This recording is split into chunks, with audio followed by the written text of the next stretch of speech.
E aí, galera do Libcast, tudo bem com vocês?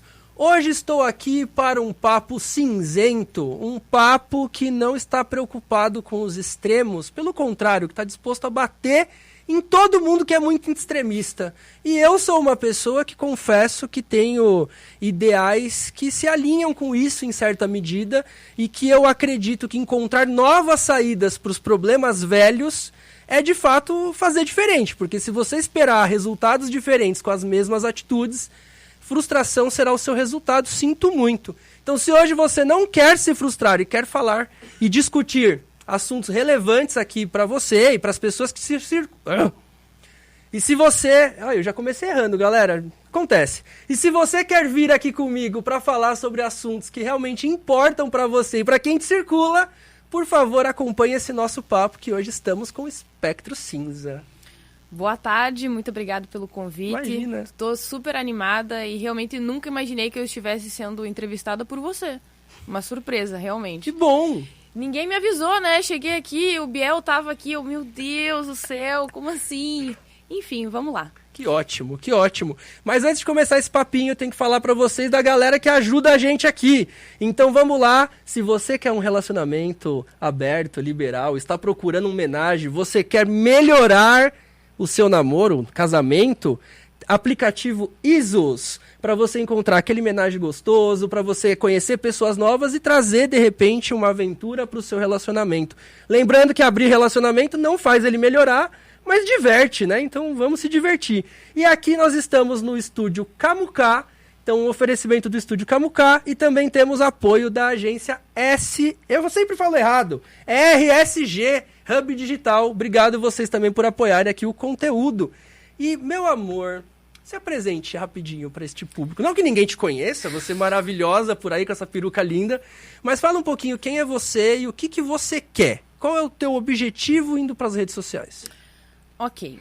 Bem, eu sou dona do canal Espectro Cinza e o nome desse canal teve a intenção de expressar não exatamente os meus posicionamentos políticos, mas sim uma proposta política, na verdade, de interpretar a realidade. Porque eu costumava ver, e eu acredito que números de vocês também, que geralmente temas que estão em voga, fenômenos sociais, são tratados de modos muito simplificados, reducionistas e polarizados. Então, ou é preto no branco, ou é 880, ou é Bolsonaro, ou é Lula, ou tu é de esquerda, ou tu é de direita, ou tu é fascista, ou tu é do bem, ou tu concorda comigo, ou tu é uma pessoa horrível. Então, a minha proposta foi ir contra essa simplificação de posicionamentos.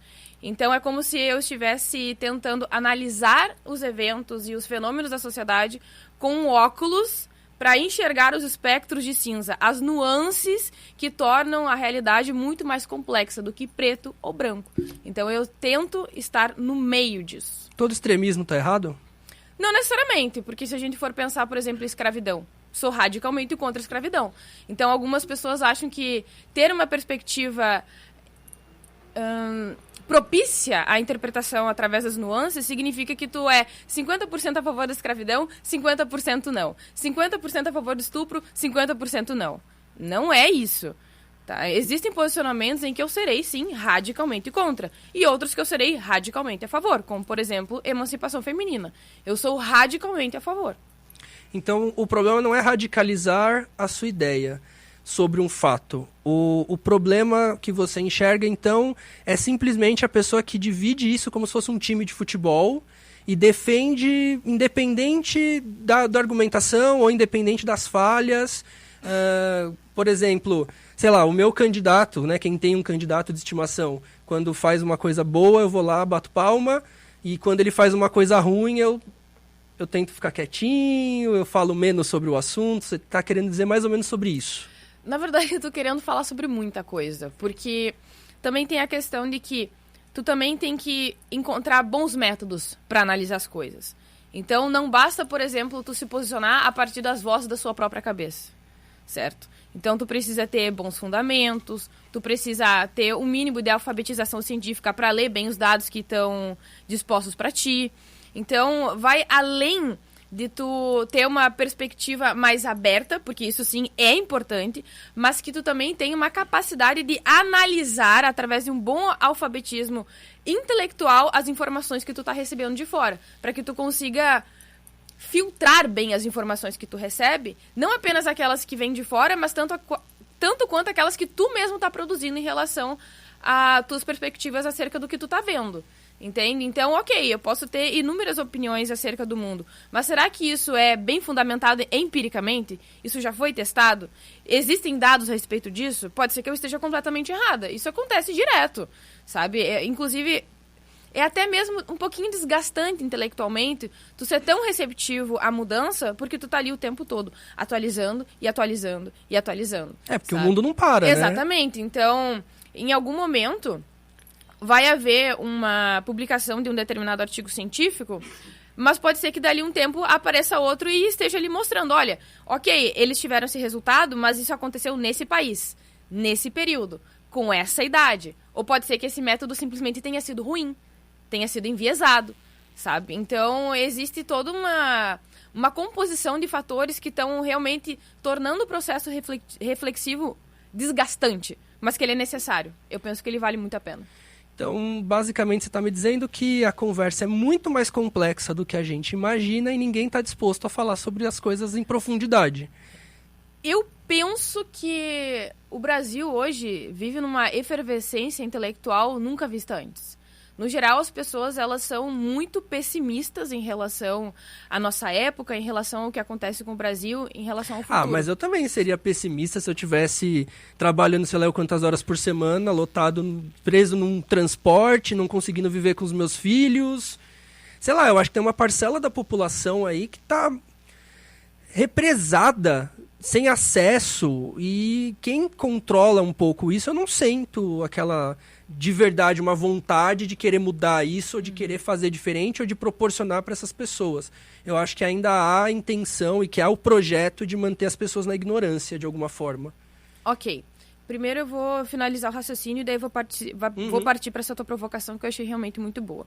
Primeiro, eu penso que essa efervescência intelectual está acontecendo justamente porque nós estamos vendo uma quantidade de debates acontecendo na internet, no Brasil, de um jeito que nunca aconteceu antes. Sim. Na frente de milhares de pessoas. Inúmeras pessoas estão realmente interessadas nisso.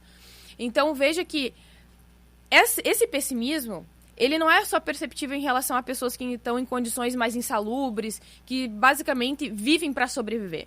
Eu tenho visto em pessoas que, inclusive, têm mais acesso, que têm instrução, que têm possibilidades de ter uma perspectiva intelectualizada um pouco mais profunda.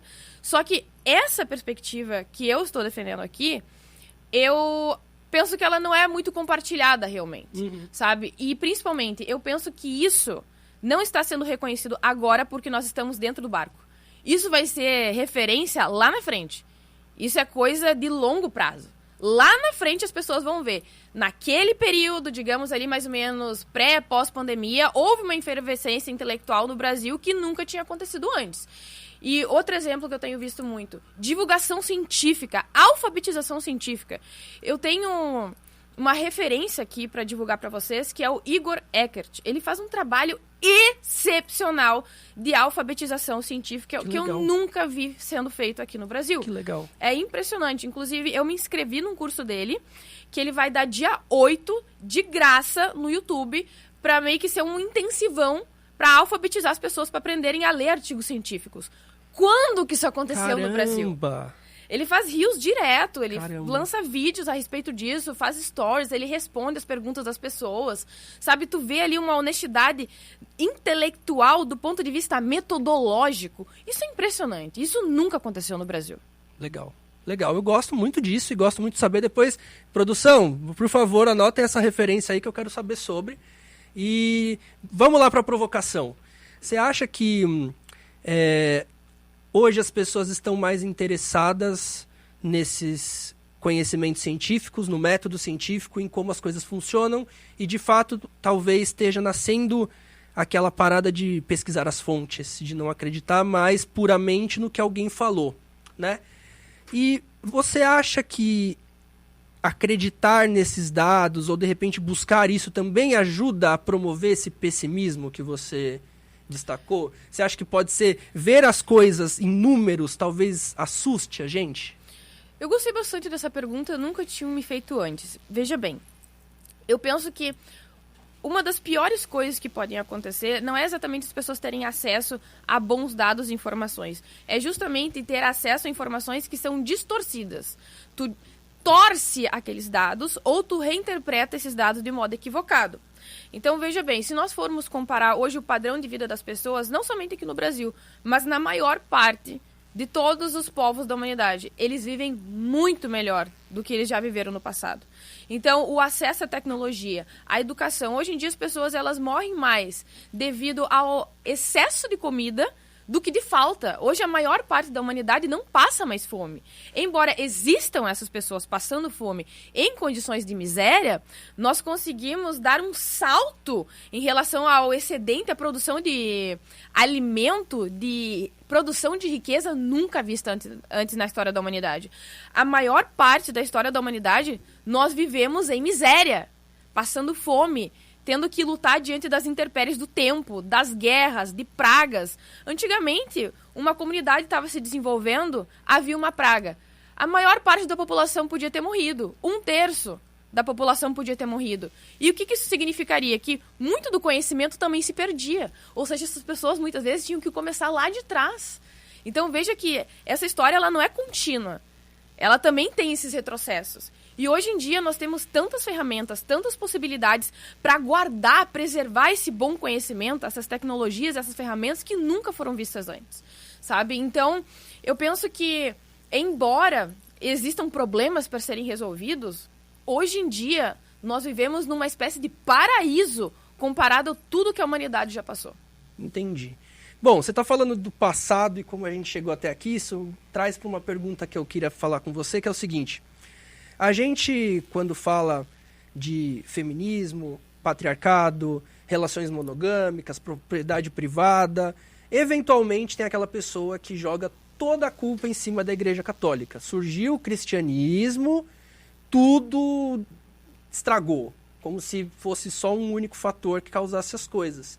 E a gente tem, por exemplo, histórias pré-Igreja Católica que falavam de realidades de populações matrilineares, de outras formas de lidar com a sexualidade, por exemplo, a Grécia Antiga, onde a homossexualidade era bem vista e até incentivada em alguns aspectos.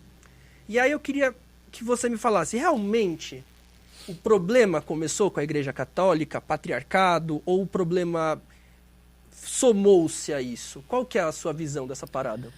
Ok, mais uma vez, eu penso que essa resposta ela é bem mais complexa, né, do que aparenta ser. Porque, veja bem, isso depende de onde o cristianismo foi aplicado, tá? Porque em alguns locais pode ter sido um retrocesso, em outros pode ter sido um avanço, tá? Por exemplo, na Índia.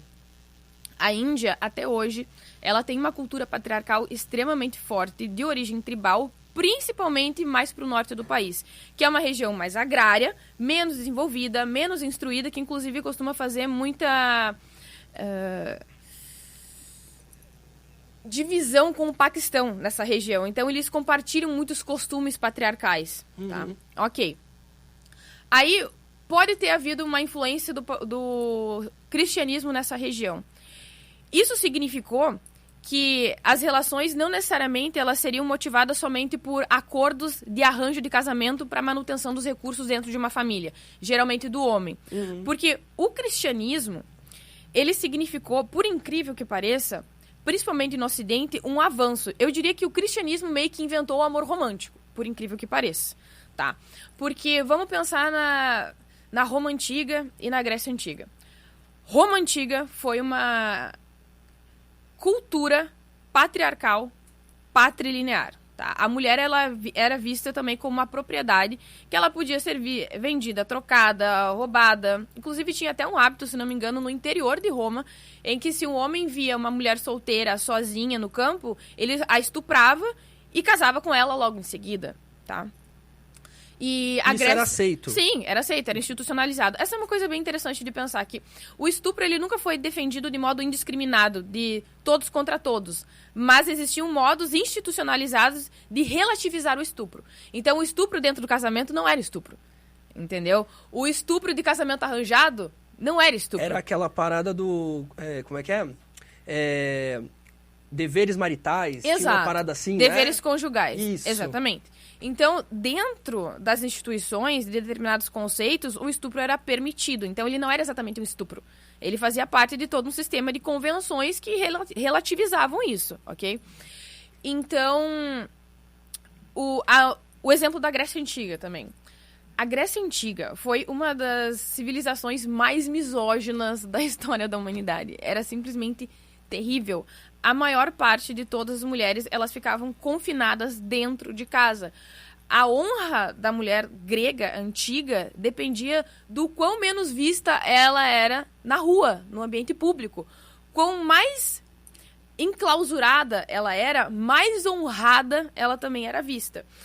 E o ambiente público era exclusivamente masculino. Então, as discussões políticas, filosóficas, de fato, do mundo público eram todas discutidas somente entre os homens. Então, o amor também foi desenvolvido entre os homens. Entende? Porque eles se conectavam intelectualmente e emocionalmente entre si. Agora, o que lhes sobrava para as mulheres? Reprodução. Eles não se conectavam emocionalmente com essas mulheres, porque o casamento era arranjado, ele era determinado. Logo, essas mulheres ficavam enclausuradas, portanto, elas só serviam para reprodução. E aí, eu posso explicar basicamente, como, em parte, pelo menos, o funcionamento do patriarcado. O patriarcado, ele é organizado através de uma linha matrilinear. Uhum. Então, o filho, ele é filho do pai e não da mãe. O contrário seria de uma civilização que, embora seja patriarcal, de uma religião, de uma cultura que seja patriarcal, ela é matrilinear, que são o caso dos judeus. Então, o filho, ele é filho da mãe. Então, tu é judeu porque tu é filho da sua mãe, não do seu pai. Tá? Então, se o seu pai é judeu e a sua mãe não é judia, tu não é judeu. E esse detalhe cultural dita tudo, né? É importante, porque veja só, se tu é filho do seu pai, é importante que tu mantenha os recursos dentro dessa linhagem patriarcal, da sua família. Bens, propriedades. Exatamente.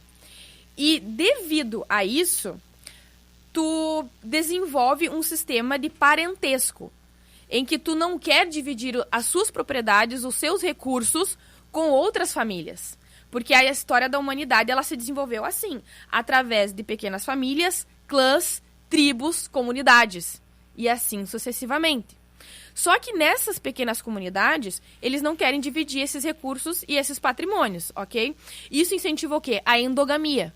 O que é endogamia? Casamento entre parentes.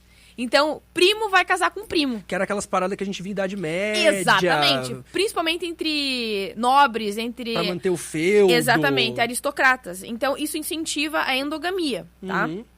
Isso gera o quê?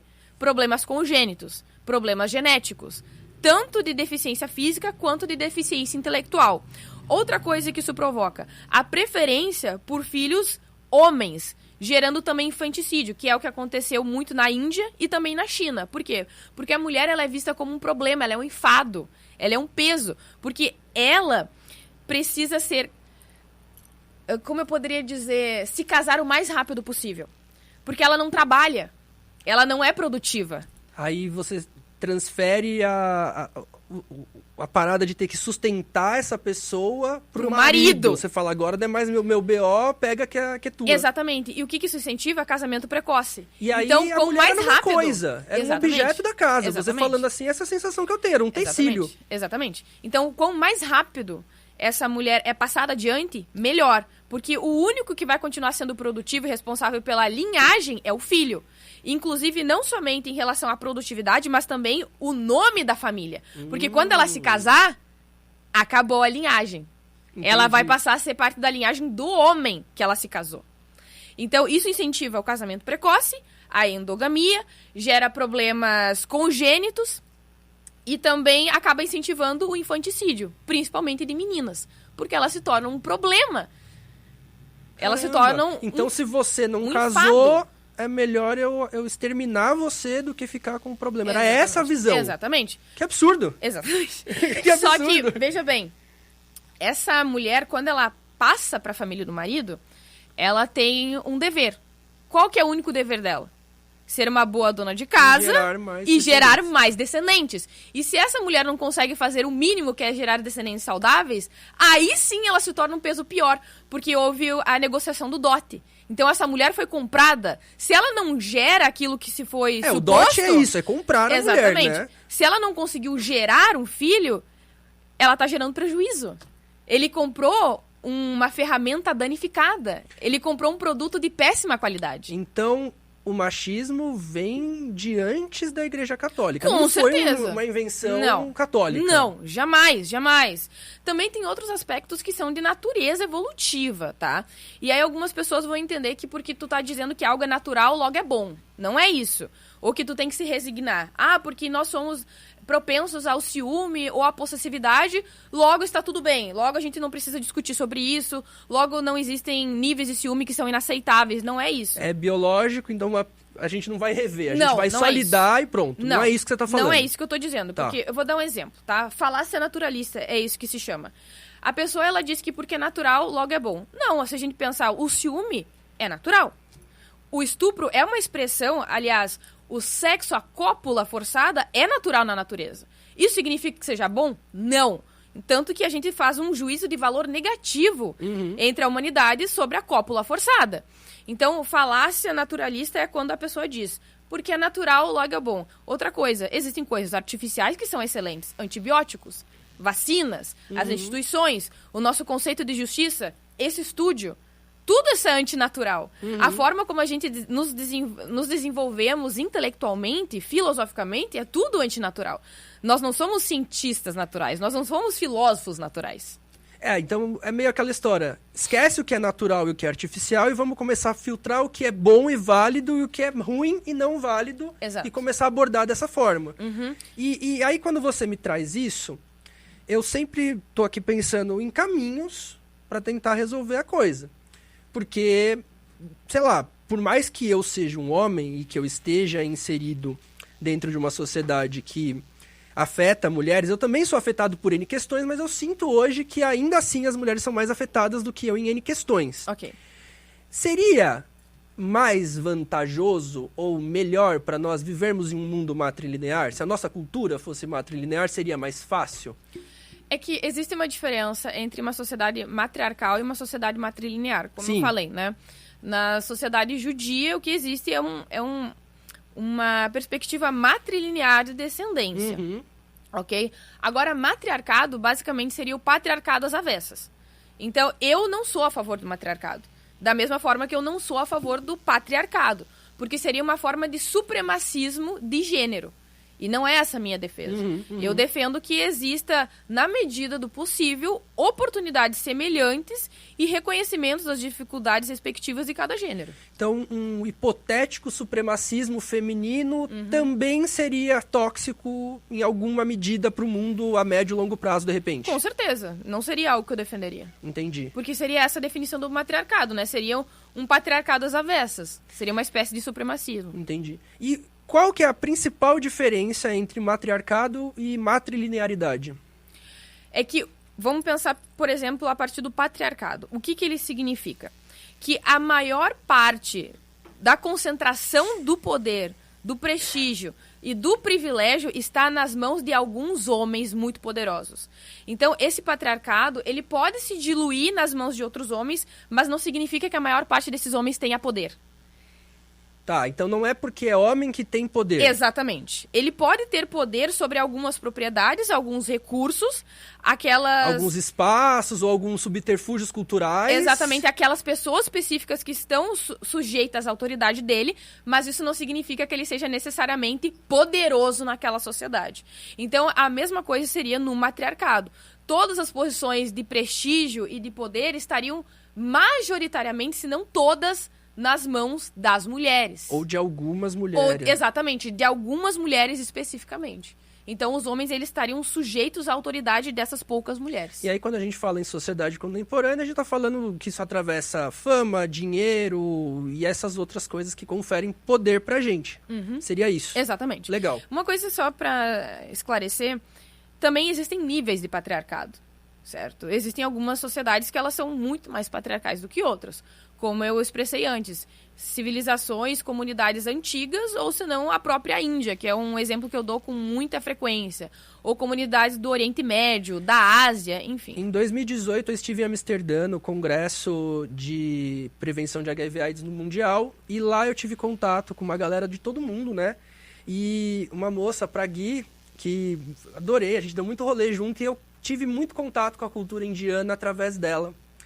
E uma fala dela que até hoje me deixa muito assim estarrecido, porque eu sei que ainda acontece, é o fato de que quando a mulher tá menstruada, ela tá suja. Sim. Ela não pode cozinhar, ela não pode sair do quartinho, cantinho onde ela tá lá, ela não pode falar com as pessoas, porque ela tá num momento que ela tá suja, que não sei o quê. E é muito louco, porque eu falei pra ela, aqui no Brasil, a gente, quando a mulher tá menstruada, ela vai trabalhar, ela vive uma vida normal. E pra mim isso é muito corriqueiro. No máximo assim, toma um atroveranzinho e vive, né?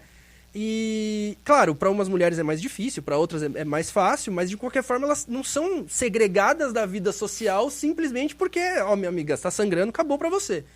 E eu falei, cara, na época 2018, cara, tá ligado? Isso eu achei bizarro. E uma questão mundial que me chamou muito a atenção é o fato da educação sexual na Namíbia ser uma coisa tão avançada, onde crianças de 5, 6 anos de idade já têm educação sexual e, pelo que eu pude entender, pelo menos aquele era o cenário naquele momento, era muito mais avançado, inclusive, do que o Brasil. Impressionante, eu não sabia disso. Mesmo. Incrível. Crianças têm educação sexual na escola. Fala-se sobre HIV para crianças pequenas, porque lá o HIV, ele é uma realidade muito mais próxima do que aqui. É mais pervasivo do que aqui, né? Exato. E aí, eu achei interessante, porque lá a primeira-ministra da Namíbia, na época, fez uma palestra muito interessante pra gente, onde ela falou os caminhos que o país estava perseguindo para justamente diminuir os casos, para poder fazer menos crianças nascerem com HIV congênita e outras ISTs. E eu falei, caramba, a Índia tem bilhões de pessoas, o bagulho é enorme, o bagulho tá cheio lá e tá atrasado. E na África, que a gente tem a concepção de que a África sempre está em demérito, ou que sempre está atrasada, ou que sempre está um passo atrás do restante do mundo, dando essa rasteira, sabe? Isso me pegou muito de surpresa, e eu acho muito interessante, porque eu olho, né, eu pego essas realidades de fora, e eu vivo no Brasil, eu só consigo ter propriedade para falar mesmo do meu país, e eu acho muito doido, porque aqui as coisas não são tão determinadas. Sei lá, na Índia você tem os quesitos religiosos, as castas, você tem tantas coisas intransponíveis que na nossa sociedade brasileira não vejo da mesma forma. Eu acredito que existe uma dificuldade de ascensão social, existem N dificuldades, mas se a gente for comparar com o formato de funcionamento da Índia e o nosso, é muito melhor. E aí eu falei, caramba, e mesmo assim a gente também não tá no pé da Namíbia. A gente ainda discute educação sexual em escola como se isso fosse ensinar crianças a transar. Né? A gente ainda tem esses... Que é isso? O que acontece? Por quê? Que as pessoas falam isso assim tão abertamente? Do tipo... Porque pra mim, que venho do estudo da sexualidade, depois do Tantra e de N conhecimentos, eu olho pra educação sexual como um espaço também de não só controle, poder, emancipação do próprio corpo, mas também como de autorrespeito. Você ensina para a pessoa quais são os limites daquele corpo, que por acaso é o dela. Ela está cuidando do acho que o único espaço de terra que nunca vão roubar dela. E isso é muito mal visto. Por que você acha que isso é tão mal visto aqui? Bem, primeiro, eu gostei bastante de tu ter trazido esse aspecto sobre desenvolver esse conceito de autorrespeito. Porque... Nossa, é algo muito difícil de se falar aqui no Brasil, também, de certa forma, devido ao termo que a gente usa. A educação sexual, as pessoas automaticamente associam com pornografia, né? Com sexualidade precoce. Alô, troquem aí pra educação corporal. Exato. Melhorem o nome. Nossa. Porra, melhorem a caralha do nome. Obrigado. Excelente dica. Gostei bastante de educação corporal. É isso mesmo. Porque muitas vezes, inclusive, eu acabo atribuindo determinadas falhas comunicacionais às pessoas que estão se comunicando mal. E eu penso que esse também pode ser um resultado de falha comunicacional. Porque às vezes as pessoas elas escutam um termo e elas já automaticamente associam com o significado e não buscam além. E elas continuam consumindo a partir de outras pessoas que provavelmente já pensam igual a ela, tá? Mas em relação a cuidar do próprio corpo, eu penso que é muito interessante que também, mais uma vez, a gente se fundamenta em dados. Em nenhum país do planeta em que foi inserida a educação sexual, houve sexualidade precoce. Pelo contrário, quanto mais educadas as pessoas são sobre sexualidade, mais tarde elas vão fazer sexo, com mais segurança, com mais autorrespeito. E mais tarde elas têm filhos Exatamente, também. Mais tarde elas vão ter filho. Isso é extremamente importante. E uma coisa que eu acho que já deveriam ensinar desde muito cedo é, por exemplo, que a criança ela consiga se cuidar sozinha também em relação à sua higiene. Então, por exemplo, tu pode ter alguns requisitos como ensinar para a criança que somente os pais podem tocar em determinadas partes do corpo dela. Eu penso que a gente pode ir além. Fazer com que essa pessoa ela aprenda cada vez mais e mais cedo ser independente, inclusive dos próprios pais. Porque muitas vezes os abusos são cometidos pelos próprios pais. Isso aí é muito relevante. No Brasil, o maior estuprador é o próprio pai. É o próprio pai, é o avô, é o tio, é o vizinho, é o cuidador. Então, quanto mais rápido essa criança aprender a se limpar, a tomar banho, a se vestir, melhor. Quanto menos ela ter que ser tocada por pessoas adultas, melhor. Eu acho, assim, me assusta muito a gente ter que debater tanto o assunto abuso sexual. Me assusta a gente ter que debater tanto o assunto de crianças sendo violadas. Isso eu fui violado quando era criança. Eu passei por isso. Eu também. E é uma coisa que eu já falei lá atrás, sabe? E assim, eu acho muito doido porque eu não vejo de fato um pensamento ou um caminho que esteja interessado em resolver. Eu vejo muito aqui no Brasil medidas, leis acontecendo, coisas, e que às vezes elas punem, às vezes elas trazem um senso de justiça, talvez. Aonde você gostaria de ir? Meu amigo, eu quero ir pra onde eu tô mesmo. Não vem não, Siri. Aí, sabe, traz esse senso de justiça, mas legal. E quando a gente começa a falar em solução? Quando a gente começa a falar de fato em caminhos que não seja mais punição pelo ato que já aconteceu? Porque pra mim, você punir é importante, eu acho que socialmente, culturalmente, pra mostrar pras pessoas que, olha, aqui isso aqui não é bem visto, mas eu não queria que houvesse punição, eu queria que não houvesse. Eu queria que a gente conseguisse pensar passos atrás. E eu não vejo ninguém falando nisso, e eu não vejo ninguém de nenhuma vertente falando nisso. E às vezes, quando eu fico sozinho no meu íntimo, refletindo sobre isso, eu falo, mano, eu sou um ET. Porque pra mim, pra você resolver os casos de abuso, os casos de feminicídio, os casos de intolerância contra gênero, raça, a gente tem que começar a pensar um pouco mais de onde isso surge. E como isso se dá. E eu entendo, você já trouxe aqui fatores biológicos, evolutivos, tem os fatores culturais, políticos. Tá, e onde é a intersecção de todos esses fatores? É extremamente difícil identificar, inclusive. E por isso que quando tu quer realmente provocar uma mudança radical em uma sociedade, dificilmente tu vai conseguir resolver esse problema tocando em um aspecto, porque ele depende de vários. Eu vou citar um caso que eu já citei inúmeras vezes no meu canal, em outros podcasts também. Tem um documentário muito bom que é sobre uma moça que ela sofreu crime de honra praticado pelo pai e pelo tio, tá? Se não me engano, se chama A Menina do Rio. Em que ou ela era indiana ou paquistanesa, alguma coisa assim. O crime de honra é quando a mulher tem uma atitude ou um comportamento que aquele homem entende que feriu a honra dele, ou feriu a masculinidade, ou seja lá o quê, e aí ele vai lá e se vira contra a mulher, é isso? Exatamente. Tá. Então, de modo resumido, porque assim, o problema do crime de honra é que ele não é somente individualmente motivado. Existe todo um sistema que incentiva que ele haja dessa forma, tá? Isso é muito relevante para a gente conseguir ter uma noção de como resolver esse problema. Porque, veja só, ela foi vítima desse crime de honra porque ela se casou com um homem que estava numa casta inferior à dela. Então, ela exerceu a hipogamia. A hipergamia é aquela pessoa que se casa com uma pessoa que está acima, tá? E a família dela não aceitou. Aquilo era vergonhoso, inaceitável. Então, o pai e o tio dela foram atrás dela para matá-la. Eles atiraram nela, ela caiu no rio, mas milagrosamente sobreviveu. Buscou ajuda, denunciou o pai e ele foi preso. Então, ele foi entrevistado. E aí, o entrevistador perguntou, mas o que a sua esposa achou disso? Ela não tem que achar nada, ela só é minha mulher. E aí, ele perguntou, tu se arrependeu? Não, de nenhuma maneira. Eu deveria ter feito isso. Aí, ela sofreu toda uma pressão dos anciãos da região onde ela vivia para que ela perdoasse o próprio pai. Por quê? Porque Nossa, se ela... quase uma constelação familiar. Exatamente. Isso aí. Se ela não perdoasse, isso geraria o quê? Conflito tribal. E aí ela perdoou o pai contra a vontade dela. Nossa, mas aí estão jogando uma culpa social nas costas de um indivíduo e falando, segura essa marimba.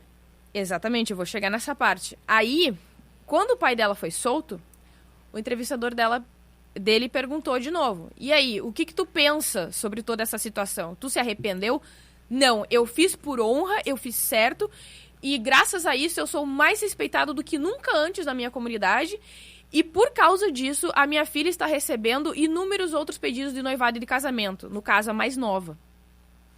Então, veja só, quando a gente está falando de uma sociedade que ela é patriarcal e tribal, e que existe um senso de honra muito forte, se uma pessoa comete um ato que é vergonhoso diante da sociedade, não vai ser somente tu que vai ser prejudicado, vai ser toda a sua família. Então é nesse aspecto que eu costumo reconhecer os grandes benefícios do Ocidente e do liberalismo e do indivíduo, porque é nesse tipo de sociedade como a nossa, em que se tu comete qualquer tipo de crime ou de imoralidade, tu vai lidar com isso, não os teus pais. Em sociedades patriarcais, com conceitos de honra muito fortes e tribais, vai pra família inteira. Vai pra família inteira. E o que isso significa? Que ninguém mais vai querer negociar contigo. As pessoas não vão mais conviver contigo. Não vão querer se casar com as suas filhas. Elas não vão querer mais fazer parte da convivência em comum contigo. Porque você carrega a desonra, Exatamente. Né? Nossa, a desonra é tipo o fantasma do comunismo, tá ligado? Você carrega um negócio que vem com você e que permeia, talvez, a fantasia das pessoas. É como se fosse uma espécie de maldição ancestral, em que tu carrega a maldição dos teus ancestrais e tu coloca ela adiante com outras pessoas que ainda nem nasceram. Então é por isso que essas pessoas, elas valorizam tanto a honra. Porque se elas não agirem de acordo com as convenções sociais, todos vão ser prejudicados. Então, para acabar com problemas pontuais, né, pegando, vamos supor, abuso, esse caso. Então a gente tem que mexer, inclusive, com o sistema de crenças de uma população. Exatamente! Tu tem que desestruturar completamente a sua comunidade. Senão tu não consegue fazer nada. Você percebe o quanto você é doida? Sim! Porque você tá falando de uma coisa que realmente eu não sei se o cara que tá ali do outro lado da câmera tá pegando. Porque quando a gente fala de derrubar sistema de crenças para você construir um novo sistema de crenças, eu tenho que chegar pra minha tia e falar, ó, Suzana, eu acho que isso aí que você tá acreditando, ou essa fala que você teve, tá errada. Vamos pensar o porquê que você falou e por que você pensa assim? Isso demora quanto tempo quando a gente fala de uma população de 200 milhões de pessoas? Então, primeiramente, a gente tem que ter a noção de que é isso que significa um sistema patriarcal. Em que ele não se desenvolve necessariamente porque vários homens malignos se reúnem em torno de uma mesa pensando como iremos prejudicar as mulheres. Isso se desenvolve de modo orgânico, em que as pessoas elas não têm exatamente a noção de quais serão os resultados em larga escala. Entende? Porque muitas vezes as próprias mulheres vão defender o sistema. Por que elas vão fazer isso? Não porque elas acreditam que as mulheres elas são inferiores e que elas devem ser oprimidas, mas porque elas também estão defendendo a si mesmas. Isso é estrutura. Exatamente, isso é uma estrutura. A gente tá desnudando as questões estruturais aqui. Exatamente. Então, quando tu quer mudar alguns aspectos de uma cultura, como, por exemplo, o crime de honra, dificilmente tu vai conseguir resolver somente punindo quem cometeu, prendendo esse homem. Tu precisa mudar os incentivos da sociedade, fazendo com que o crime de honra não valha mais a pena. Caramba. Nessa sociedade, vale a pena. Então, dentro dessa comunidade, existe uma lógica, que ela é racional, por mais que não pareça. Ela possui uma lógica. A questão, ela é realmente ética? Ela defende os interesses das mulheres? Ela é justa? Ela está respeitando os direitos dessas mulheres, essas liberdades individuais que foram conquistadas e desenvolvidas, principalmente no Ocidente? Provavelmente não.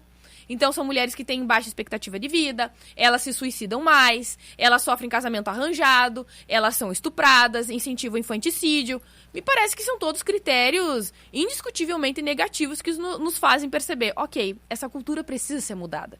A questão é que eu não defendo que essa cultura ela deva ser mudada à força, colonizando, oprimindo, impondo os teus valores. Eu penso que através do soft power seja uma excelente medida.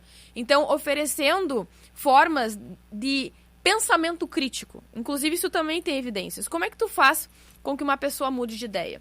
Não é somente apresentando novas informações para ela. Ela não vai fazer isso. Muito pelo contrário, muitas vezes ela vai ficar ainda mais rígida e inflexível diante da nova informação que ela recebeu. Então, o que tu faz? Tu oferece para ela ferramentas para que ela chegue no melhor resultado sozinha. Então, tu apresenta para ela o que é falácia, o que são vieses cognitivos, alfabetização científica. Então, ela sozinha... Eu fui ver isso só na faculdade. Vai conseguir chegar lá. Sei lá, sabe quantos anos da minha vida sem ter contato com nada disso que você falou. Eu também. Eu fui aprendendo ao longo dos anos, depois da faculdade, inclusive. Então, é um processo longo? Mas existem meios éticos, eficientes e eficazes de fazer isso. Então, tu precisa alfabetizar as pessoas cientificamente e filosoficamente. Outra coisa, contribuindo para que as pessoas consigam desenvolver o seu sistema econômico, sem ser dependente de esmolas de outros países. Porque, por exemplo, enviar dinheiro para um determinado país, muitas vezes isso quebra a economia, tu desvaloriza a moeda. Enviando dinheiro, tanto quanto tu quebra todo o sistema econômico, porque tu tá interferindo naquela pessoa que planta laranja, na que transporta as laranjas, na que vende as laranjas, logo tu vai manter essa comunidade na miséria. Então, em vez disso, o que tu faz? Tu incentiva a doações de mosquiteiros, para que as pessoas parem de pegar malária. Isso significa que elas vão poder continuar trabalhando. Tu envia bicicletas para que as meninas consigam chegar na escola. Então, tu, de certa forma, está reduzindo todas as dificuldades que essas pessoas sofrem para que elas consigam ser independentes e produtivas a longo prazo. E fica bem na foto falando, olha as bikes que eu mandei aqui. Então, isso é muito bom olha também. A minha campanha política, como tá da hora. Mas é que isso funciona. Entendeu? Até hoje. Isso, não, mas é que eu digo assim que isso funciona para melhorar de fato a vida das pessoas. Melhora. Inclusive, existe uma filosofia e também um sistema que se chama altruísmo eficaz, tá? O altruísmo eficaz, ele se propõe a reconhecer as melhores ONGs do mundo, as mais transparentes e as mais eficazes, para que elas sejam reconhecidas e sejam valorizadas e como focos de doações para que elas consigam exercer os melhores métodos cientificamente comprovados de melhorar a vida das pessoas. Então, não é simplesmente, como eu falei, enviar dinheiro para uma ONG, porque muitas ONGs, elas vão sobreviver através da doação. Então, elas não querem que o problema termine, porque elas sobrevivem através do problema. Nossa, mas espera aí, agora você tá me fazendo desconfiar até de ONG. Infelizmente Porque assim, até onde eu sei, a proposta de uma ONG, se fosse montar uma ONG, era tentar resolver o problema ao qual eu estivesse aplicado. Mas a gente tem que ter a noção de que o oportunismo, infelizmente, existe em todos os espectros políticos, em todas as escalas, em todos os setores da sociedade. Agora, o altruísmo eficaz, ele tem essa proposta. Eu quero resolver esse problema. Tá, e como que eu filtro isso? Eu quero ajudar uma ONG e agora eu não sei nem mais quem ajudar. Bem, Você me causou outro problema. Por isso que eu te apresentei agora o Altruísmo Eficaz. Vou atrás dele. O Altruísmo Eficaz, ele também tem um site chamado 80 Mil Horas, que é literalmente um guia de carreiras. Então, ele fala de inúmeras formas que tu tem para exercer o teu altruísmo de modo eficiente, fazendo como? Atingindo o máximo de pessoas possíveis, usando a menor quantidade necessária de recursos. Isso é ser eficaz e também eficiente. Entendi. Que legal. Cara, só esse pedaço do papo já me deixou com... Você alugou um triplex aqui na minha cabeça, droga, agora eu tenho N Levei coisas... pra Marte, né? Não, preciso. Vou até agora olhar a colinha aqui que eu preciso. E nisso, a gente caminhando por todos esses caminhos aí que você me trouxe, eu tenho uma questão pra falar assim. Às vezes a gente vê a galera reclamando, né, voltando àquele papo de religião. Então, o problema não é determinada religião, determinada fé, crença.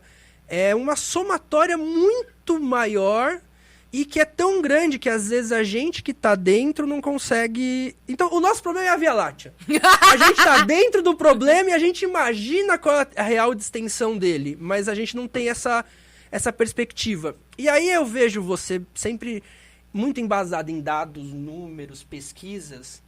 E aí eu te pergunto, você realmente acredita que essas pesquisas traduzam o que acontece na realidade? Não é só, talvez, um pouco de otimismo da sua parte?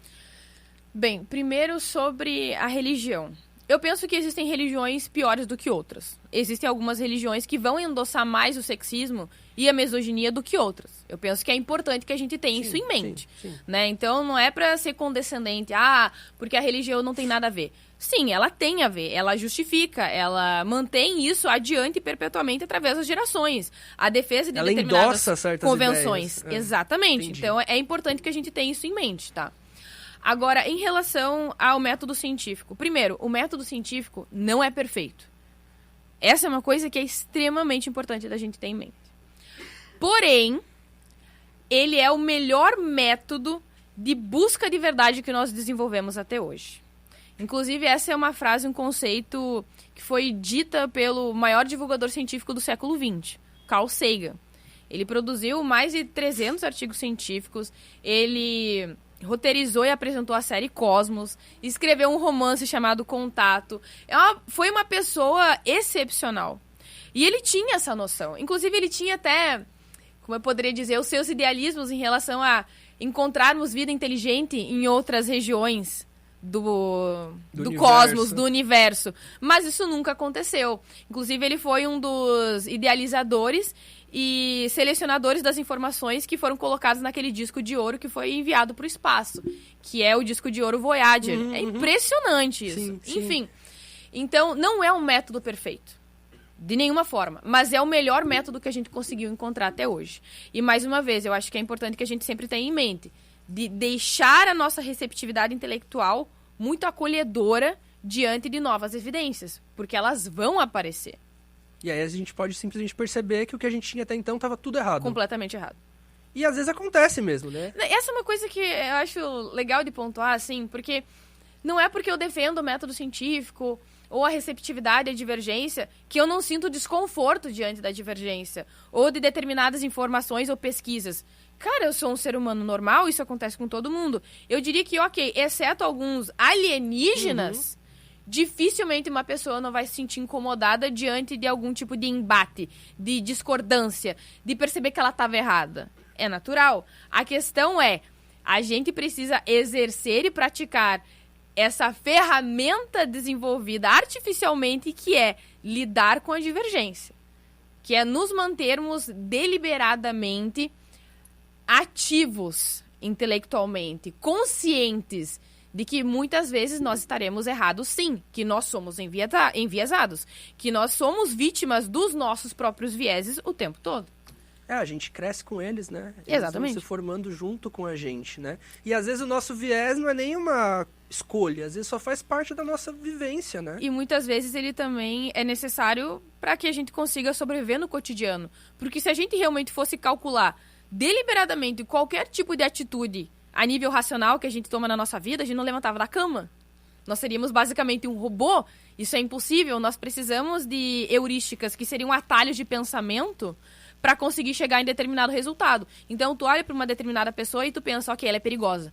Pode ser que ela não seja, mas isso é importante e pode salvar a tua vida. Então, não necessariamente um Estado laico proteja mais as pessoas. Eu penso que protege. Com certeza.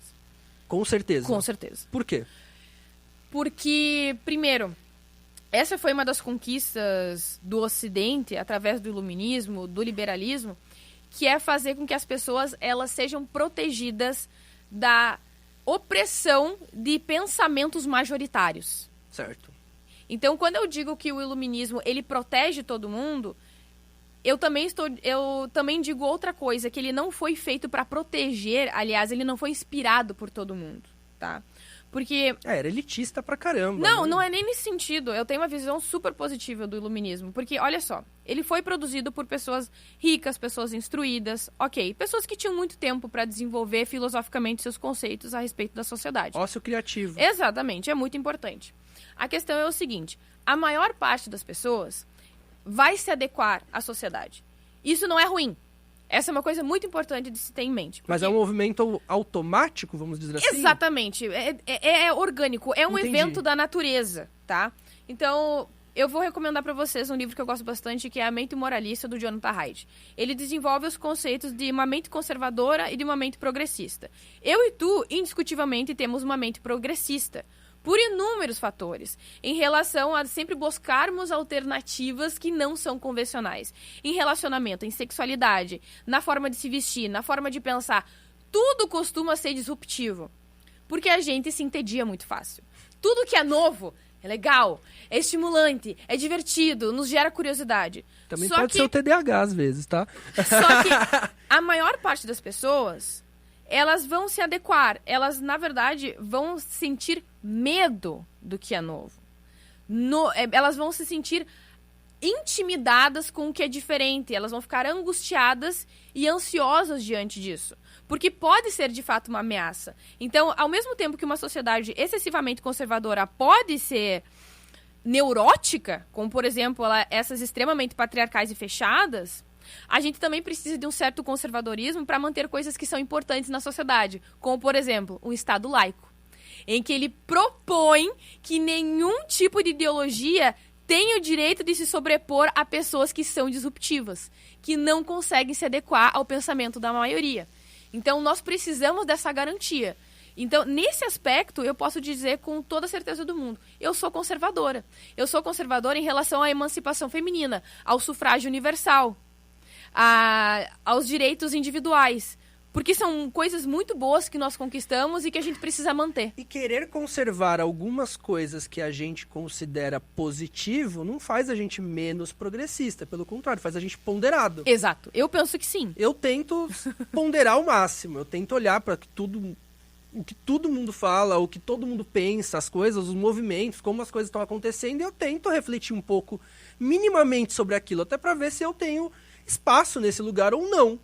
Porque em alguns eu realmente acho que eu não caibo, e aí eu não vou ali e tal, né? A gente tem que estar onde a gente quer, vai ser bem recebido também. Mas em outros espaços eu não me sinto necessariamente assim, eu vou negar só porque foi um religioso que falou, eu vou negar só porque foi X político que falou, eu vou negar porque foi uma pessoa monogâmica que falou, ou então eu, enquanto não monogâmico, vou assumir que pessoas monogâmicas são menos evoluídas que eu. Puta que pariu, isso me fode. Eu não aguento, eu não consigo ver esses argumentos das pessoas progressistas usando para diminuir alguém. Eu acho que o nosso objetivo é que todos nós ascendamos juntos. Cada um mantendo a sua individualidade. Também não quero, sei lá, deixar todo mundo igualzinho, botar todo mundo numa forma e falar agora é assim, sabe? E eu gosto muito desse livro porque ele me gerou uma compaixão em relação às pessoas conservadoras que eu não tinha antes. Eu diria que foi, na verdade, um longo processo, porque eu tive inúmeros eventos que me influenciaram a ter uma perspectiva diferente das pessoas convencionais. Uma dessas situações foi ter tomado ayahuasca, tá? Incrível. Realmente, assim, foi avassalador, definitivamente foi a melhor experiência que eu já tive na minha vida. Mas essas pessoas, elas são importantes porque elas são responsáveis pela produtividade, pela produção de riqueza, pela manutenção de determinados valores. Elas são responsáveis pela perpetuação dos valores e da nossa civilização ao longo do tempo. Enquanto a gente tá ali, ó, quebrando pau, arrumando problema, discutindo, desenvolvendo coisas novas, experimentando, pensando outras alternativas. Então é como se essas pessoas fossem a base e os fundamentos da civilização, enquanto nós estamos, em contrapartida, puxando eles para frente. Então nós somos intrinsecamente necessários um para o outro. Mas veja que essa é uma coisa importante de se ter em mente, nós sempre seremos minoria nesse aspecto. Nós somos eventos da natureza da mesma forma que as pessoas conservadoras. E é isso que eu costumo defender. Eu quero que as pessoas conservadoras sejam respeitadas da mesma forma que eu quero que pessoas esquisitas e excêntricas também sejam. Justo. Nossa, me defendeu, eu já gosto mais, gente. Tá falando de mim, viu? Bom, nesse caminho todo, a gente falou um pouco de feminismo, a gente falou um pouco, né? A gente tá tentando construir, né? A gente tá tentando partir do início aqui. E hoje a gente chegando agora, eu vejo que mulheres têm necessidades e problemas e homens têm necessidades e problemas. Para você, quais são as principais necessidades femininas que não estão sendo atendidas? E quando eu falo femininas, eu estou abarcando todas as mulheres, trans, não trans, se identificou como mulher, está ali nesse barco. E quais são as necessidades masculinas, também abarcando todas as masculinidades possíveis e tudo mais, que você vê que não estão sendo atendidas? Ok. Primeiro, quando a gente está falando sobre feminismo e conquista de direitos, vai além dessas conquistas de direitos, mas a manutenção deles. Tá? Então, por isso que eu disse, por mais que nós tenhamos alternativas em relação ao futuro, nós estejamos ali o tempo todo abstraindo e pensando novas formas de viver, nós temos coisas muito importantes que nós precisamos manter. Então, o feminismo também se trata da garantia dos direitos que nós conquistamos para as mulheres. Hoje em dia, no Brasil, não existe nenhum direito que os homens tenham que as mulheres não tenham. Mas a gente pode perder esses direitos a qualquer momento. Como, por exemplo, aconteceu na Revolução Iraniana, em que as mulheres elas tinham a liberdade para trabalhar, elas tinham a liberdade para mostrar seus cabelos, para exercer a sua própria religião, mas durante a Revolução Iraniana houve o surgimento da polícia da moralidade, em que os teocratas ayatolás tomaram o poder. E a partir de então, hoje em dia, as mulheres são obrigadas a se cobrir dos pés à cabeça. Da mesma forma que aconteceu no Afeganistão. No Irã, não foi sempre assim. Então, você vê fotos de 1980, um pouco para trás ali. E tanto é que por isso que a gente chama do quê? Revolução. Não é porque é uma revolução que necessariamente é boa. Não significa que uma mudança seja necessariamente boa. Nesse caso, no Irã, eu seria uma conservadora. Entendi. Eu sou contra essa revolução que, na verdade, busca oprimir as mulheres e suprimir todos os seus direitos. Então, ser conservador e ser progressista também depende do lugar onde você está. É que, assim, ó, o conservadorismo e o progressismo, eles não dependem necessariamente da composição das suas ideias, mas da sua mentalidade. Isso depende em relação ao meio. Exatamente. Entendi. Perfeitamente. Porque se eu tivesse nascido na Rússia socialista e eu fosse conservadora, eu iria resistir à abertura de mercado. Isso é ser conservador.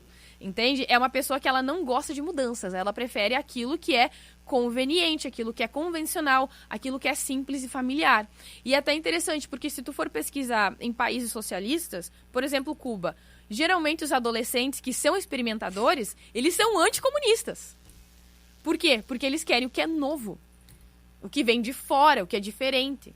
Então, de certa forma, o conservadorismo, ele faz sentido, porque realmente, se tu for excessivamente aberto, pode ser que tu receba determinadas ideias que prejudiquem a ordem da sua sociedade. Como, por exemplo, se abrir para uma revolução iraniana que suprima os direitos das mulheres. Entendi. Então, é importante que a gente tenha essa noção e filtrar bem essas informações para que nós não sejamos neuróticos, mas, ao mesmo tempo, não tão abertos ao ponto de desestabilizarmos a sociedade. Ponderação. Exatamente. Sempre acaba caindo nisso, né? Mas eu acabei não respondendo a tua pergunta e eu quero responder. A parte dos homens. Bem, e das mulheres, o que falta para eles? Primeiramente, eu penso que as mulheres elas ainda não têm a garantia de uma segurança de autonomia sexual. As mulheres ainda são estupradas no Brasil. principalmente crianças e adolescentes. E aí Pessoas depois vem essa PEC doida, né? pobres e pessoas periféricas são, sim, em maioria, as maiores vítimas de estupro. Então, ainda que nós tenhamos essa conquista de direito que isso é errado, é um crime, a gente não tem essa garantia, de fato. Ainda existem inúmeras crianças que estão sendo vendidas e trocadas por latas de azeite em determinadas regiões afastadas do Brasil, em que elas são vendidas para pessoas que vêm de outros países. Pessoas ricas, estrangeiros, porque a família está vendo essas meninas como um peso. Existem algumas regiões do país que, infelizmente, ainda é natural que o pai inicie a vida sexual da filha. Isso... Existem lugares em que isso está acontecendo, sim, infelizmente. Sim. A gente está acostumado a estar aqui na nossa bolha paulistana, onde a gente está aqui com os Faria Limers e os Santa Cecílias, mas... Existem problemas. O mundo, assim, o Brasil não é São Paulo e Rio, não é esse eixo, né? Pelo contrário, a maior parte não é, né? Exatamente. E os problemas masculinos. Estarem em condições de risco. Os homens, geralmente, eles estão exercendo as maiores profissões de risco. Tanto em mineração, tanto limpando prédios, arranha-céus, tanto em atividades que eles podem se infectar de alguma maneira. Enfim, então eu diria que esse é um dos principais problemas masculinos. Atividades de risco e também suicídio. Entendi. Mas assim, ó, taxas de suicídio, elas também dependem de país para país. No mundo inteiro, as maiores taxas de suicídio são masculinas. Uhum. Porém, na Índia, aliás, na Índia não, na Ásia, isso se inverte. As maiores vítimas de suicídio, elas são femininas ou, se não me engano, elas costumam estar mais equilibradas com os homens. Então, quanto mais desigual é um país, mais semelhantes são as taxas de suicídio. E quanto mais igualitário é um país, maior é o gap de suicídio entre homens e mulheres. Eu já vi você falando algumas vezes sobre questão de testosterona, que faz o homem se pôr em situação de risco. Porque eu vejo que também não é só no trabalho, o homem faz merda. Sim, sim. Eu vejo os meus amigos, às vezes eu falo, para, gente, dá uma baixada, por favor, vocês, sabe? Então, assim, eu vejo que o homem faz merda, ponto. Uhum. Mas, de um modo geral, você acha, de fato, que... Tudo bem, a gente tá com hoje essa formulação, então tem mais mineradores homens do que mulheres, mais homens motoristas de caminhão do que mulheres e tal. Mas, já que você sempre busca questão biológica também, evolutiva, existe, de fato, alguma profissão ou alguma atividade que talvez tivesse, de fato, ligado a gênero? E a gente, às vezes... tenta igualitarizar demais. Existe esse excesso? Sim, tu tá correto. Porque o importante é que a gente consiga oferecer oportunidades igualitárias para que as pessoas busquem aquilo que elas realmente querem fazer. Isso é muito importante. Mas... Antes de biologia. Exatamente. Tá. Elas precisam ter essa oportunidade, elas precisam ser incentivadas a fazerem o que elas querem. Porque, como eu falei anteriormente, sempre vão existir pessoas que vão destoar da média. Elas vão destoar do que a maioria das pessoas quer fazer. E elas precisam dessa oportunidade. E é o que, geralmente, sociedades mais conservadoras não conseguem propiciar. Então, a mulher, ela nasceu para fazer tal coisa, e mesmo que tu seja uma mulher que não tem essa vocação, tu vai ter que fazer isso. Independentemente daquilo que tu queira. Tá, então o problema não é a atividade, é a coerção. Exatamente, é a imposição. E também algum tipo de impedimento, uma criação de obstáculos para que essa pessoa não chegue lá. Então, vamos pensar no caso da mulher, em que geralmente as mulheres, elas expressam mais características em torno do cuidado. Então, elas são mais agradáveis, elas são mais empáticas, mais gentis, e gostam de se envolver com seres humanos. Então, geralmente, são elas que irão para a nutrição, para a área da medicina, da pedagogia, ou senão da área da medicina que cuida de crianças, pediatria. Entende? Então, veja só, essas mulheres, elas estão exercendo essas atividades fora do lar, mas ainda assim mantendo determinadas características que são muito típicas da feminilidade. Meio maternais. Exatamente, elas são mais maternais. E eu não acho que isso é um defeito. Muito pelo contrário. Inclusive, essa é uma coisa que eu costumo tratar muito no meu canal. Eu penso que a feminilidade, quanto a masculinidade, possuem seus vícios e suas virtudes respectivas. Então, eu diria que uma virtude da masculinidade é ser muito mais propensa ao risco. Mas, ao mesmo tempo, ela costuma ser mais predatória, mais impositiva. As mulheres, em contrapartida, elas são mais dóceis Isso também pode causar um excesso de passividade e de submissão. Mas será que são mesmo? Ou será que como as coisas se construíram, fizeram essas pessoas serem assim? Porque eu acho que a nossa construção de feminino e de masculino também foi atravessado por todos esses anos de tem que ser assim, regras, se você é homem é assim, se você é mulher é assado, ó, você tem que ficar em casa botando filho, você tem que trazer dinheiro para casa. Será que também a nossa masculinidade e a nossa feminilidade não seria diferente se as bases culturais fossem outras? Tá, mas eu vou te fazer uma outra pergunta. Nós, enquanto animais, faria sentido dizer que nós somos evolutivamente moldados somente do pescoço para baixo? Não. A gente é moldado por tudo. Tudo em nós foi moldado através de pressões evolutivas. Não foi somente daqui para baixo. A questão é que também existem variações de níveis em cada pessoa. Entendi. Então, existem algumas pessoas, algumas mulheres que vão ser muito mais maternais do que outras. Existem aquelas que simplesmente não vão ser. Eu, por exemplo, eu sou pouquíssimo maternal. Dificilmente eu conseguiria me ver trabalhando em torno de crianças, sendo uma pedagoga, sendo uma professora de jardim de infância. E isso não te faz menos mulher. Exatamente. Não é um problema. Da mesma forma que vão existir homens que serão muito mais maternais do que eu. Isso faz parte da individualidade dele e ele precisa ter esse espaço para desenvolver essas vocações pessoais. Agora, vamos pegar caso de países que são muito mais igualitários em oportunidades. Por exemplo, Suécia. Suécia é um caso muito irônico em que justamente um dos países mais igualitários do mundo acaba sendo onde há mais diferenças entre homens e mulheres buscando as suas profissões. Então, é um ambiente em que as pessoas têm tanta oportunidade para buscar aquilo que elas querem que acabou localizando mais mulheres em profissões de cuidado e mais homens em profissões de risco, ou tipicamente associados à masculinidade. E aí talvez isso indica pra gente que existe um fator biológico que talvez a gente não esteja vendo. Seria mais uma evidência, mas é que também existem inúmeras outras, como, por exemplo, vários países ao longo do planeta que mantêm um determinado padrão. Então, não são casos excepcionais. Isso se mantém constante ao longo do tempo e ao longo dos lugares. Entendi.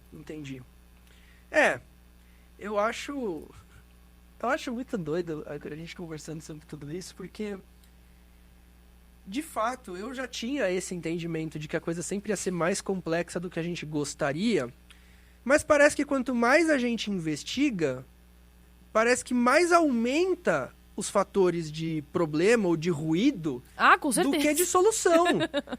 Porque eu sei lá, eu infantilmente talvez tenha pensado, talvez depois do meu papo com a Espectro, afinal de contas não é qualquer Espectro, é Espectro cinza, vamos, sei lá, sair daqui talvez um pouco mais próximos de uma verdade ou de uma solução ou um hipotético caminho.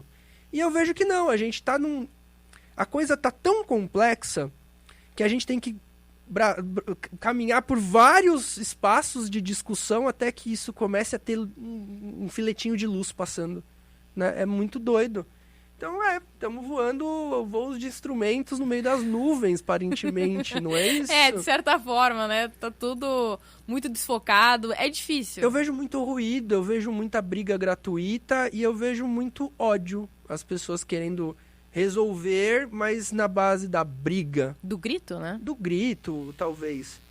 E só tenho aqui minhas últimas perguntinhas para você. Hoje, não estamos mais na Grécia Antiga, mas sobra para a mulher só procriar no final das contas? Também, de certa medida? Porque assim, se a mulher fala que não quer ter filho, ela é um ET.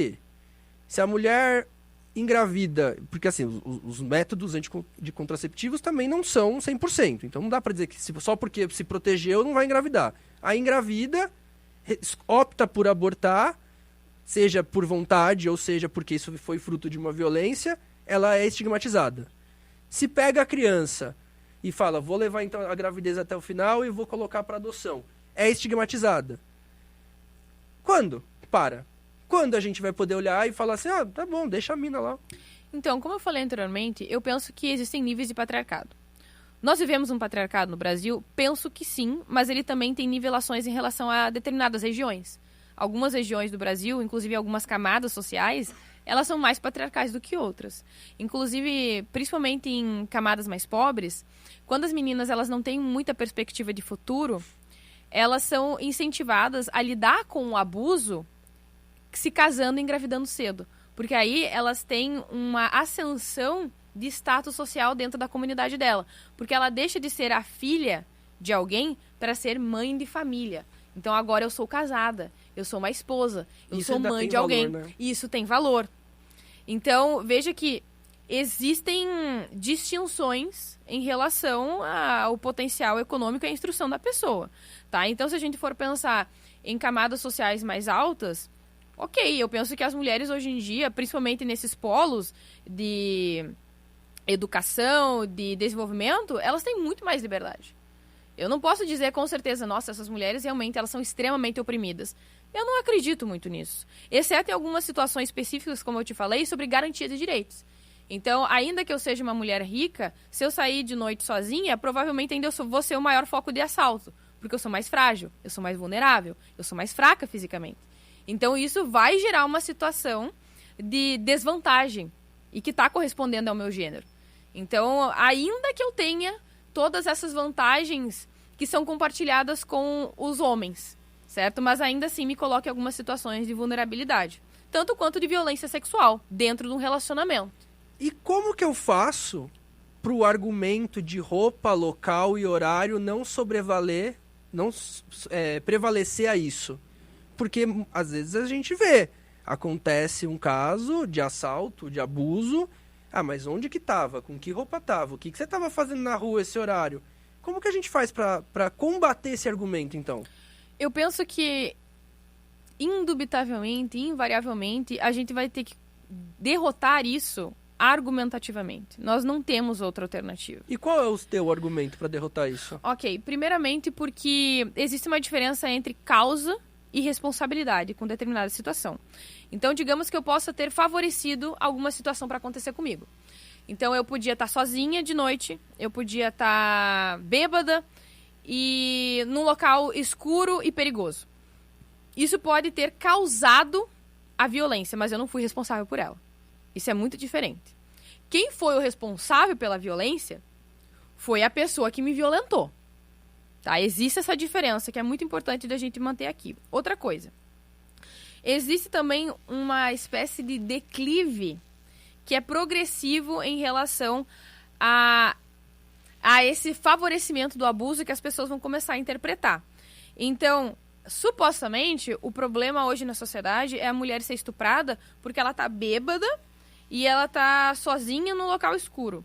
Mas se a gente endossa isso, em algum momento talvez o problema seja ela estar estudando.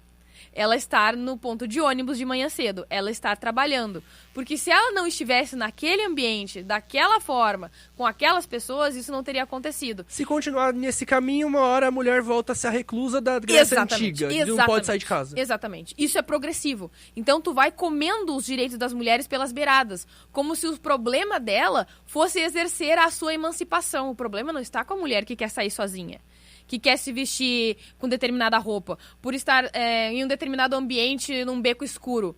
Não, o problema não são esses. Os problemas são tudo aquilo que causa essa violência contra ela e que é responsabilidade exclusiva do agressor. Porque, caso contrário, ok, então, basicamente, tu não pode sair no mercado porque tu tá sujeito a ser assaltado. Mas dificilmente uma pessoa vai dizer isso. De quem que geralmente as pessoas têm raiva? Do infrator. Bandido bom é bandido morto. É ou não é? Normalmente falam isso. Exatamente. Geralmente as pessoas elas têm muita raiva de quem de fato comete o crime. Exceto no abuso.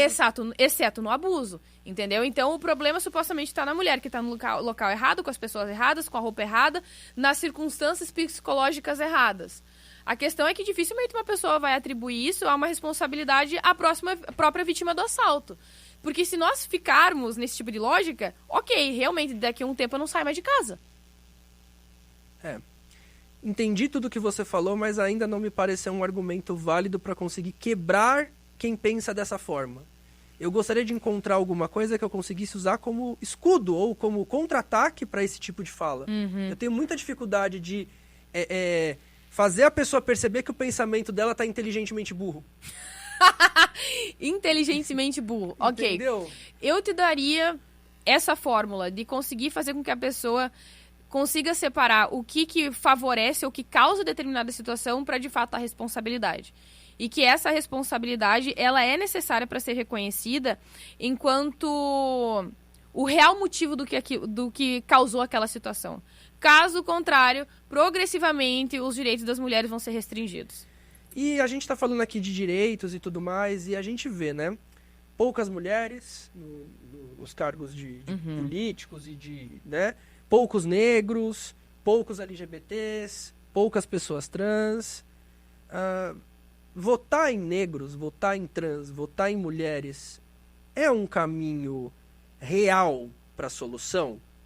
Ou é mais uma medida paliativa Ou estética ou até mesmo. estética que não vai trazer uma solução no final lá das contas? Bem, eu, no geral, eu era mais propensa a acreditar que votar somente por ideias era o suficiente. Mas, recentemente, tendo acesso a um estudo do INSPER, que analisou vários países diferentes ao longo do planeta, assim, se não me engano, 95 países, ao longo dos últimos 20 anos, em que ter representatividade política feminina é importante. Porque elas investem mais em programas de neonatalidade, educação infantil das meninas, elas reduzem essas disparidades de educação entre homens e mulheres, elas se envolvem menos em casos de corrupção. Então, existem algumas consequências dessa representatividade feminina que ela é perceptível de fato na realidade. Então, sim, ter mulheres em cargos de poder é importante. Além de que algo que naturalmente vai acontecer, e que eu não acho que seja necessariamente maligno, é que quando tu não lida com determinadas circunstâncias, tu acaba se distraindo por aquelas que, na verdade, afetam a ti pessoalmente. Então, aquelas que não te afetam, tu vai acabar não percebendo como elas acontecem ou até mesmo que elas acontecem. Então, essas pessoas que vivem determinadas circunstâncias específicas são necessárias para que elas tragam os holofotes para essas situações também. Isso é mais ou menos próximo do local de fala ou do local de vivência? De certa forma. Só que é importante que a gente tenha em mente que, às vezes, as pessoas elas não estão tocando em determinados assuntos porque elas são malignas, mas porque elas estão distraídas com outros problemas. Às vezes elas têm outras pautas. Exatamente. Elas têm outras pautas, fazendo com que elas não percebam que algumas pessoas estão vivendo em circunstâncias até mesmo muito mais urgentes. Eu acho que, em certa medida, isso é positivo, porque se eu me debruço sobre uma causa e estudo ela, eu consigo defendê-la com mais afinco e com mais propriedade para errar menos. Então, eu imagino que realmente tem que ter pessoas, cada uma dedicada a uma pauta, para que a gente consiga alcançar. Que eu acho que uma pessoa só não seria capaz. Meu Deus, a quantidade de problema que a gente tem, cara, sabe? Bom, muito, muito, muito obrigado pela sua presença. Se eu pudesse, eu falava com você por 16 horas seguidas. Inclusive, quando você voltar a São Paulo, me manda um zap, a gente toma uma breja. Você bebe? Hoje em dia, eu prefiro um vinho. Então, a gente toma um vinho. Pronto, e outras drogas mais. Porque eu... Ô, louco! Porque eu vou adorar conversar com você e fumar um. Com certeza. Eu ainda vou ser presa por causa do meu canal. Não seja presa. Devido à apologia às drogas. Para de fazer apologia. Então. Não, vou continuar fazendo. Vai continuar? Então vou continuar com apologia às drogas. Belo e moral. Espectro Cinza hoje aqui no Libcast. Gente, esse foi um papo maravilhoso. Eu não tenho como expressar a gratidão e a quantidade de ideias que isso mexeu aqui. Espero que tenha acontecido mesmo com você aí do outro lado. Obrigado, minha querida. Eu que agradeço, obrigado, foi de verdade. Foda. Uma pessoa maravilhosa. Sigam o Espectro Cinza.